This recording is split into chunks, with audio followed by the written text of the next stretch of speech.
is a gram-negative, pod-shaped, and the family Enterobacteria. It is commonly associated with raw poultry, eggs, meat, and contaminated food contact surface. Poor hygiene practice, improper cooking temperature, and cross-contamination during food preparation may contribute to the spread of salmonella in food products.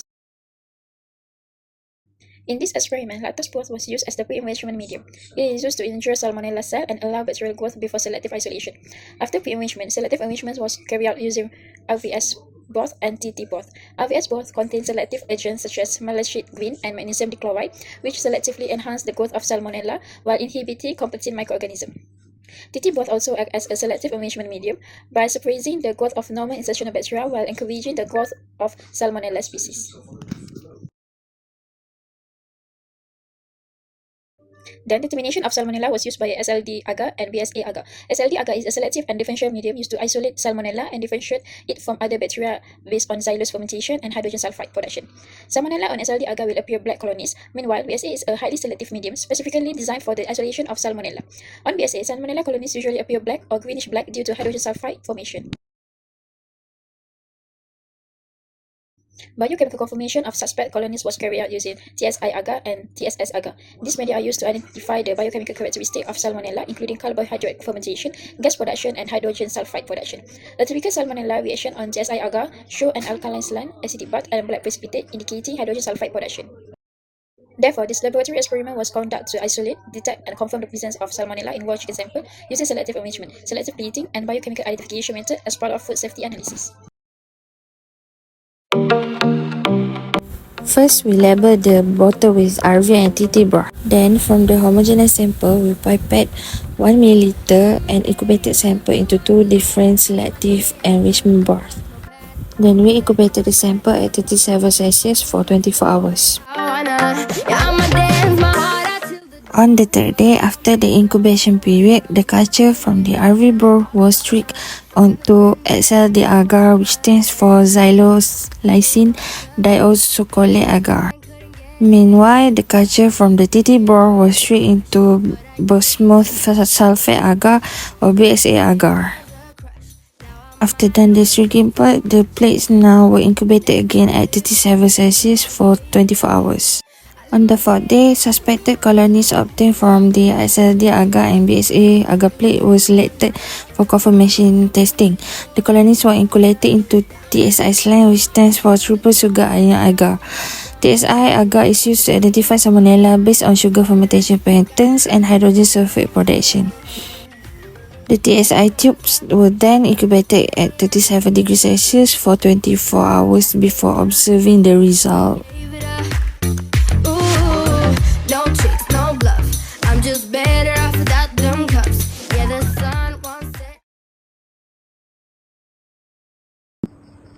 The results show the presence of black colonies on XID agar and BS agar, which indicates possible salmonella growth, while TT broth show brownish black colonies. For RVS on BS agar, black colony growth was observed. For the positive control using RVS broth, strong black colony growth was observed on XLD agar. For the TT broth, black colony growth was also observed on XLD agar. However, TT on BS agar did not show blackening. Overall, the results suggest that salmonella was successfully detected in the raw chicken sample. Good morning, everyone. Today, I would like to discuss the results obtained from the detection of salmonella in raw chicken sample.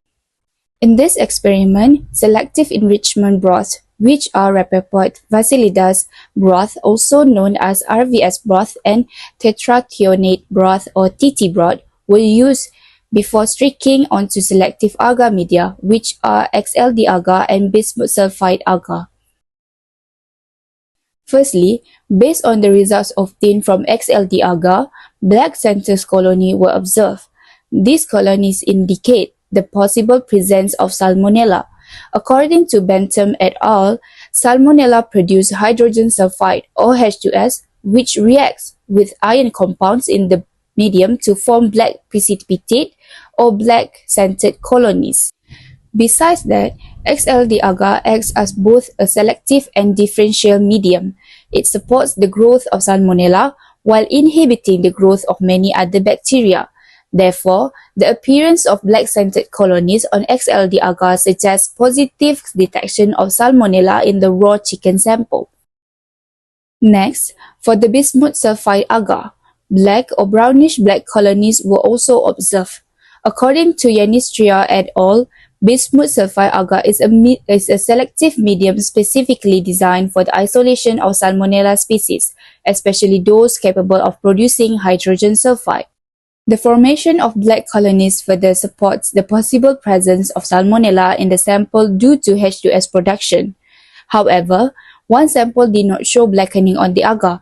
This may be caused by several factors such as low bacterial concentration, weak H2S production, errors during inoculation or incubation, or uneven bacterial growth on the medium. Overall, the results from both XLD agar and bismuth sulfide agar indicates that Salmonella was likely present in the raw chicken sample. This practical is important because raw chicken can act as a source of foodborne pathogens that may cause food poisoning. Therefore, proper hygiene practice, safe food handlings, and sufficient cooking temperatures are very important to reduce the risk of contamination and ensure food safety. Thank you. Running down to the riptide, taken away to the dark side.